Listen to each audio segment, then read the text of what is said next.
देखो, बकचोदी नहीं करूंगा, लेकिन आपने अगर पहला एपिसोड नहीं देखा तो पहले उसे जाकर देख लो, तभी आपको इस एपिसोड में चरम सुख मिलेगा। और अगर आपने देख लिया है तो वेल एंड गुड। तो आपके लिए एक छोटा सा क्वेश्चन, आपको क्या लगता है अगर विलगैक्स और खाइबर की फाइट हुई विद हिज डॉग तो मैच कौन जीतेगा?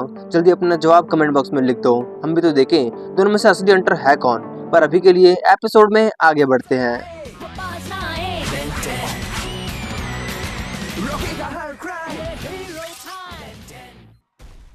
वो एलियन बदमाश अंडरग्राउंड दुकानों को तोड़ते हुए बहुत तेजी से भाग रहे थे। बैन और रुक भी उनका पीछा कर रहे थे।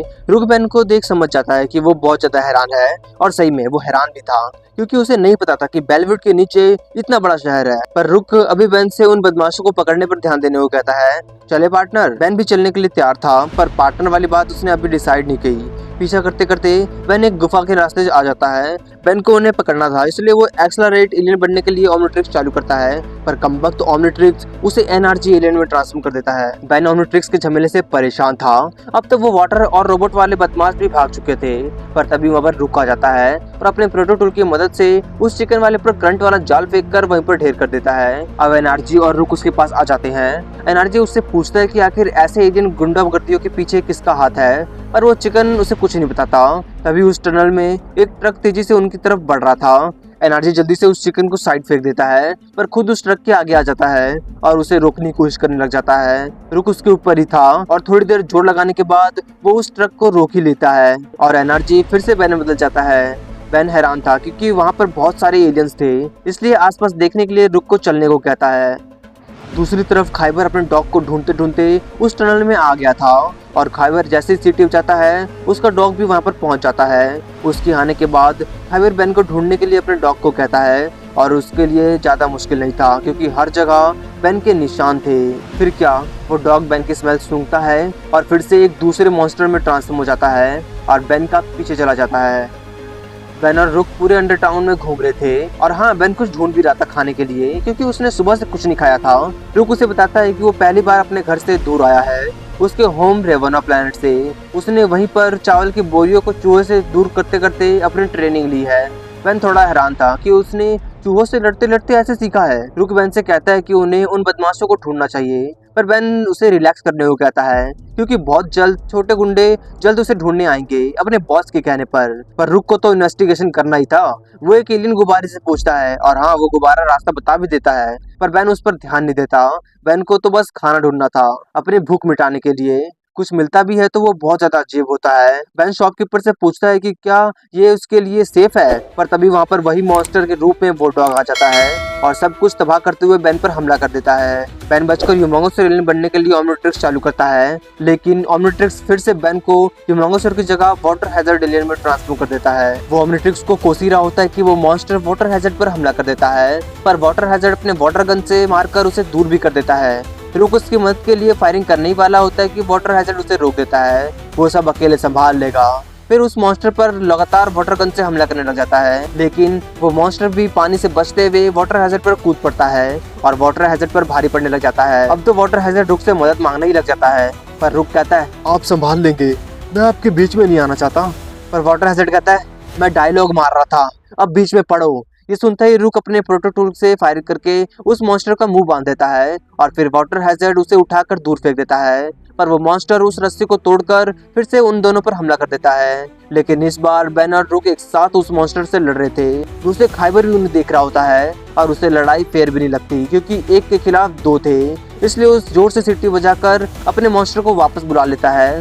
वो मॉन्स्टर भी धुआं धुआं करके वहाँ से भाग जाता है। वाटर हैजर्ड फिर से बैन में बदल जाता है। बैन को लगता है कि उस मॉन्स्टर को पक्का उन बदमाशों के लीडर ने भेजा होगा, पर अब वो मॉन्स्टर गया कहाँ? लेकिन वो चिंता न करे, रुक ने छानबीन कर ली थी। वो बैन को लेकर गैस हाउस के शॉप पर ले आता है। उसके मुताबिक वो बुलबुले वाला एलियन शायद वहीं पर मिलेगा।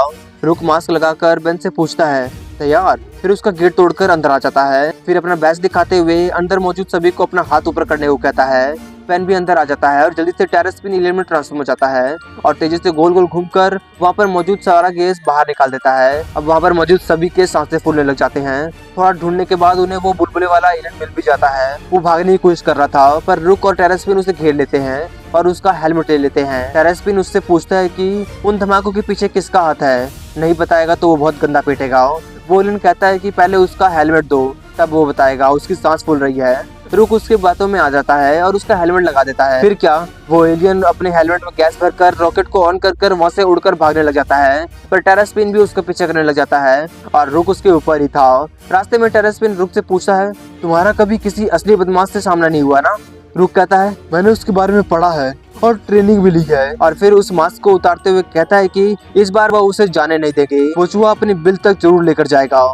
तीसरी तरफ बहुत सारे बदमाशों का मेला लगा हुआ था। उनके पास बहुत सारे बॉम्ब थे। उनका लीडर अपने चेले से कहता है, तुम इन धमाका मशीनों को सतह के ऊपर ले जाओ और पूरे शहर में फैल जाओ। उसे दहशत फैलाना था और उसे फेमस होना था। जब पूरा शहर उसके नाम से कांपेगा। तभी वहाँ पर वही बुलबुले वाला एलियन आ जाता है और उनके पीछे टेरास्पिन और रुक भी थे। रुक कूदकर उस एलियन पर जंप कर देता है, पर वो कुछ करता उससे पहले वहाँ पर मौजूद सभी एलियंस उन पर गन तार देते हैं। टेरास्पिन फिर से बैन में बदल जाता है और रुक के साथ अपने दोनों हाथ ऊपर कर लेता है। बैन उन बॉम्ब को देखकर समझ ही रहा होता है कि वहाँ पर उसका लीडर आ जाता है और कहता है, बैन टेनिसन, मेरा प्लान तबाह करने आए हो, पर मैं ऐसा होने नहीं दूंगा। बैन उसे देख समझ आता है कि वो तो साइफोन है, विल्केस का तीसरा सबसे ताकतवर चमचा। साइफोन कहता है कि उसे अंदाजा नहीं उसकी ताकत का। फिर सबसे पहले तो उस बुलबुले वाले को जलाकर मार देता है, क्योंकि उसने बैन टेनिसन को सीधा यहाँ पर ले आया। साइफोन कहता है, तुम अभी भी मुझे नौकर समझते हो, लेकिन मैं मालिक हूँ। फिर सभी से उन दोनों को पकड़ने को कहता है। फिर क्या, सभी उन दोनों पर फाइट करने लग जाते हैं, पर वो दोनों बचकर उन पर हमला कर देते हैं। बैन जल्दी से आर्मड्रिलो एलियन में ट्रांसफॉर्म हो जाता है और सभी को बहुत बुरी तरह मारने लग जाता है। उस पर तो उन गन्स का भी असर नहीं हो रहा था। फिर रुक के साथ मिलकर उन सभी बदमाशों को पकड़ लेता है। वो दोनों बातें कर ही रहे होते हैं कि साइफोन आर्मड्रिलो को जोर से मारता है। आर्मड्रिलो दूर मार्केट में जाकर गिरता है। साइफोन फिर से उसके पास आता है और इस बार अपने छोटे गन से आर्मड्रिलो के हाथ पर मारता है। आर्मड्रिलो के हाथ के नसें फटने लग जाते हैं। बैन अपने हाथ को कंट्रोल नहीं कर पा रहा था। आर्मड्रिलो का वो हाथ बहुत ज्यादा तबाही मचाने लग जाता है। उन्हें दूर से खाइबर भी देख रहा था। खाइबर अपने डॉग से उन दोनों को अलग करने को कहता है। बैन टेनिसन से वो खुद निपटेगा। आर्मड्रिलो बर्दाश्त नहीं कर पा रहा था, दर्द नहीं, साइफोन की हंसी। तभी आर्मड्रिलो को वहाँ पावर सप्लाई का बोर्ड दिखता है। फिर क्या, वो जल्दी से उस सप्लाई से लिपट जाता है। आर्मड्रिलो को बहुत ज्यादा करंट लग रहा था, लेकिन वो ओमनिट्रिक्स को दबाकर फिर से बैन में बदल जाता है। अब थोड़ा उसके जान में जान आई। साइफोन बैन पर फिर से फायरिंग करने के लिए तैयार था, पर तभी वहाँ पर वही मॉन्स्टर आ जाता है धुआं करते हुए और उन दोनों को अलग कर बैन के मुंह के पास आ जाता है। बैन साइफोन से कहता है, जरा मेरी बात मान लो साइफोन, अपने डॉग को वापस बुला लो। साइफोन डरते हुए कहता है कि वो उसका डॉग नहीं है और पीछे भागने लग जाता है, लेकिन उसके पीछे रुक भी चला जाता है। अब वो मॉन्स्टर और बैन अकेले थे। वो मॉन्स्टर जल्दी से बैन पर कूद पड़ता है, पर बैन भी जल्दी से एक एलियन में ट्रांसफॉर्म हो जाता है, शॉक्स वॉच। इस बार वैसे बैन थोड़ा खुश था। दूसरी तरफ टनल के अंदर रुक साइफोन का पीछा कर रहा था। साइफोन लगातार फायरिंग करके रुक को मारने की कोशिश करता है, पर रुक को तो एक खरोच तक नहीं आती। साइफोन उसके आर्मर से इम्प्रेस हो गया था, अब उसे वो आर्मर चाहिए था। उधर वो मॉन्स्टर शॉक्स वॉच पर लगातार हमला कर रहा था, पर शॉक्स वॉच आराम से बचकर उस मॉन्स्टर को लगातार झटका देते हुए जोर जोर से मुक्का मारने लग जाता है। लगातार मारने के कारण जमीन टूट जाता है और वो दोनों भी टनल में गिर पड़ते हैं। दूसरी तरफ साइफोन लगातार अंधाधुन रुक पर लेजर से हमला कर रहा था, पर रुक आराम से बच जाता है। रुक उससे कहता है कि उसका बॉडी आर्मर बिकाऊ नहीं है, पर साइफोन कहता है, मुझे वो खरीदना भी नहीं है, मैं तुम्हारी बेजान बॉडी से आर्मर खींच लूंगा, फिर तो मुझे दोगे ना। तभी वहाँ का सारा लकड़ी का बिल्डिंग टूट जाता है और उन दोनों पर गिर पड़ता है, क्योंकि साइफोन ने ही अंधाधुन तोड़ा था। वैसे रुक तो आराम से बच गया था, पर साइफोन उस मलबे में दब जाता है। दूसरी तरफ वो मॉन्स्टर हार मानने के लिए तैयार ही नहीं था। तभी वहाँ पर वही ट्रक वाला आ जाता है। शॉक्स वॉच इसका फायदा उठाता है और उसे जोरदार टक्कर मारता है ट्रक से, पर कोई फायदा नहीं था। वो मॉन्स्टर फिर से आ गया। तभी शॉक्स वॉच को बाहर जाने का रास्ता दिखाई देता है। वो दोनों तेजी से एक दूसरी तरफ भागने लग जाते हैं, पर शॉक्स वॉच कूदकर एक सीढ़ी को पकड़ लेता है और बाहर जाने लग जाता है। वो मॉन्स्टर भी उसके पीछे जाने लगता है, पर इस बार शॉक्स वॉच के पास एक प्लान था। वो पहले तो उस मॉन्स्टर को बीच में आने देता है, फिर वहाँ पर मौजूद सभी लोहे से फायदा उठाकर उस मॉन्स्टर को अपनी पूरी जान लगाकर जोरदार बिजली का झटका देता है। वो मॉन्स्टर बुरी तरह भुन गया था और वो वहीं पर ढेर हो जाता है। शॉक्स वॉच फिर से बैन में बदल जाता है और वहाँ पर रुक भी साइफोन को लेकर आ गया था। वो दोनों जीत गए थे। तभी वो मॉन्स्टर फिर से धुआं कर वहाँ से भाग जाता है। लड़ाई के बाद खाइबर अपने डॉग के साथ अपने शिप में आ जाता है। उसके शिप में बहुत सारे एलियंस की निशानियां पड़ी हुई थी, जिनका उसने खुद शिकार किया था। खाइबर अपने चाकू को धार करते हुए अपने डॉग से कहता है, तुमने बहुत अच्छा किया मेरे दोस्त। मैंने कभी नहीं सोचा था कि बैन टेनिसन इतना ताकतवर होगा और बहुत अक्लमंद भी। उसे खत्म करना सबसे बड़ी जीत होगी।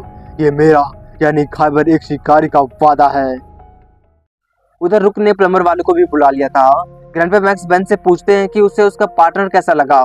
बेन कहता है कि लड़ाई तो अच्छा करता है पर कच्चा नींबू है। तभी रुक बेन के लिए चिली फ्राइज लेकर आ जाता है क्योंकि उसे पता था कि वो बहुत भूखा है। ये देखकर तो बेन का दिल ही भर आ जाता है और फिर उसको अपना पार्टनर मान ही लेता है।